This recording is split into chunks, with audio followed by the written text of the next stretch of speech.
SSC 26 batch তোমাদের Bangla exam আর রাত পোহালে Bangla exam এবং এই বাংলা এক্সামে তুমি সিকিউতে সর্বোচ্চ মার্ক যদি এনশিওর করতে চাও তোমার খাতা ভরে লিখতে হবে এবং তোমার হাতের লেখা স্লো হোক ফাস্ট হোক নো ওয়ান কেয়ার্স, কেউ কেয়ার করে না যে ওর হাতের লেখা তো স্লো, অল্প লিখছে নাম্বার দিয়ে দিই। তোমার খাতা ভরায় লিখতে হবে এবং খাতা ভরায় লেখার ক্ষেত্রে তোমরা যেটা করতে পারো, আজকে রাতে ঘুমানোর আগে বা কালকে পরীক্ষা দিতে যাওয়ার আগে এক পেজ খাতায় লিখে যাইতে পারো।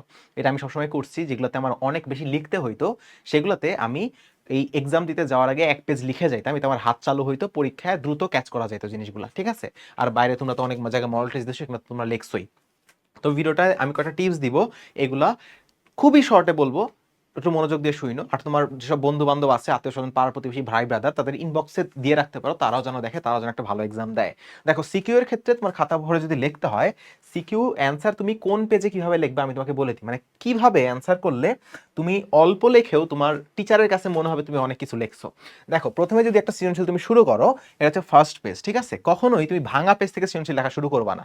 ধরো একটা সৃজনশীল তুমি লিখছো, এখানে শেষ হয়ে গেছে, এবার তুমি কখনোই এখান থেকে 2 নং প্রশ্নের উত্তর ক এর এইভাবে কখনোই তুমি শুরু করবা না, এটা কখনো তুমি শুরু করবা না, নেভার, কখনো শুরু করবা না, ঠিক আছে।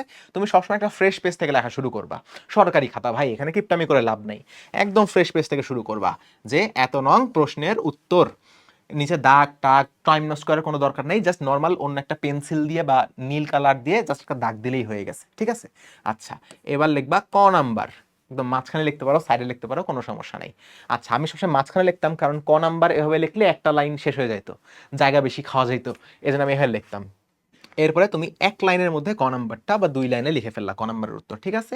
এরপরে একটু গ্যাপ দিয়ে হাফ পেজের এখান থেকে খ নাম্বার, যেখানে হাফ পেজ হয়েছে সেখানে খ নাম্বার লিখবা।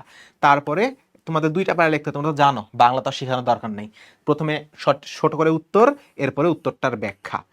এইটা এই হাফ পেজের মধ্যে পুরাটাও লিখতে হবে এমন না, এখানে লিখলা তাহলে তোমার এক পেজ শেষ, এক পেজ শেষ, ঠিক আছে। এমন না যে ক নাম্বার লিখতে এক লাইন, তার নিচেই খ নাম্বার শুরু করে দিলা। ক নাম্বার লিখতে এক লাইন, এরপর একটু গ্যাপ দিবা, হাফ পেজের ওই সাইড থেকে খ নাম্বার লেখা শুরু করবা। বাকি পেজের পুরাটা লিখতে হবে এমন না, যতটুকু লেখা যায় লিখলা, নিচে একটু ফাঁকা থাকলো সমস্যা নেই। এরপরে অনেকে কি করে, এখানে ফাঁকা থাকে, এখানে গ নাম্বার শুরু করে দেয়, কি দরকার রে ভাই, দরকার নেই, গ্যাপ দাও, এপারে আসো, এপারে আসো, গ নাম্বার এবার লেখো। এবার গ নাম্বারে কি করতে হয়, প্রথমে এক কথায় উত্তর দিলা, এক কথায় উত্তর দিলা, আরেকটু লিখলা, বুঝছো, 2 লাইন লিখলা বা 3 লাইন লিখলা, এক কথায় উত্তর হয়ে গেল। এরপরে প্রথমে কি করতে হয়, তারপরে তোমার যেই গল্প কবিতা বা উপন্যাস থেকে আসছে, তোমার সেইখান থেকে তোমার লেখা লাগবে না, সেটার আলোকে ব্যাখ্যা করা লাগবে না, কি মিল আছে বা সাদৃশ্য আছে, তো তুমি ওইটা বাকি পেজ মিলে এইখানে লিখবা একটু, ঠিক আছে। আমি এরকম করতাম, ওকে, লিখলা। হয় যদি পুরাটা লিখতে পারো খুবই ভালো, আমার আসলে পুরাটা লেখার মতো টাইম থাকতো না, আমার এখানে লিখতাম, লেখে মোটামুটি এতটুকু হইতো, বুঝছো, লাস্টে একটু এখনো তাও ওই 4 আঙ্গুলের মতো ফাঁকা থাকতো।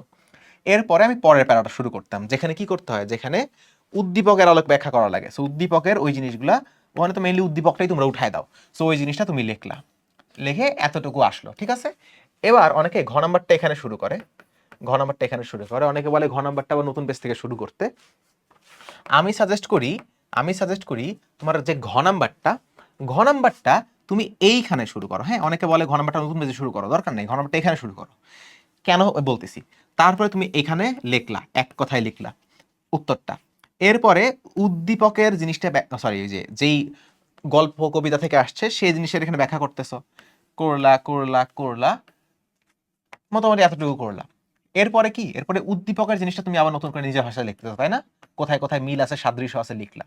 লাস্টে কি করা লাগে, লাস্টে এই দুইটা তুলনা করে আরেকটা লিখতে হয়, সো লিখে ধরো তুমি এইখানে তুলনা করে লিখলা, এতটুকু তোমার জায়গায় গেল। আচ্ছা, এখন যদি তোমার হাতে আরো সময় থাকে, লেখা যদি ফাস্ট হয়, তুমি ঘ নাম্বারটা আর একটু লম্বা লিখতে পারো, গ নাম্বারটা একটু লম্বা লিখতে পারো, তোমার 1 2 3 4 5 পেজ পূরণ হয়ে যাবে। আর হাতের লেখা যদি স্লো হয়, আমার হাতের লেখা একটু স্লোয়ার টাইপের ছিল, স্টিল আমি তো এতটুকু লিখতে পারতাম, এইটুকু সময় থাকা যায়, প্র্যাকটিস করলে লেখা যাবে।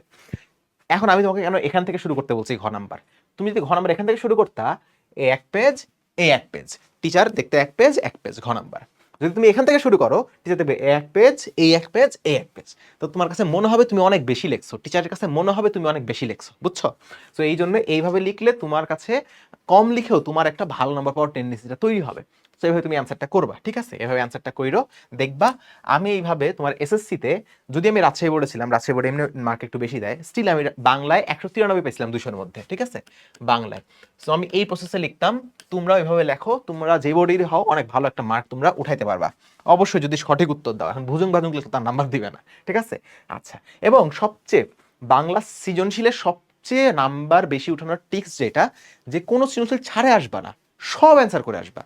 অনেকে দেখা যায় প্রথম দিকে আবেগে আবেগে সুন্দর করে লিখতে যায়, প্রথম সৃজনশীল লেখে আধা ঘন্টায়, প্রথম সৃজনশীল লেখে 35 মিনিটে, 40 মিনিট ধরে লেখে, লাস্টের সৃজনশীল লেখার জন্য পায় 5 মিনিট 4 মিনিট।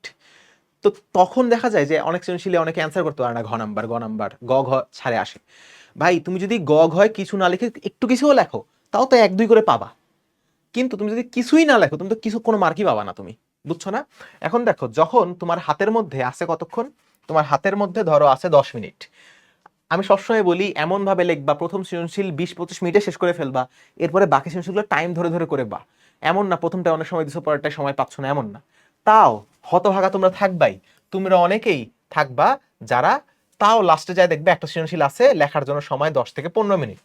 তখন কি করবা দেখো, যদি এরকম সিনারিও হয়ে যায়, তাহলে প্রথমে এত নং প্রশ্নের উত্তর ক নাম্বার লেখলা 1 লাইন, খ নাম্বার লেখে যতটুকু লেখা যায় কম কথায় শেষ করে দিবা, একদম কম কথায় 2 লাইনে, একটা প্যারা শেষ করে দিলা, ঠিক আছে?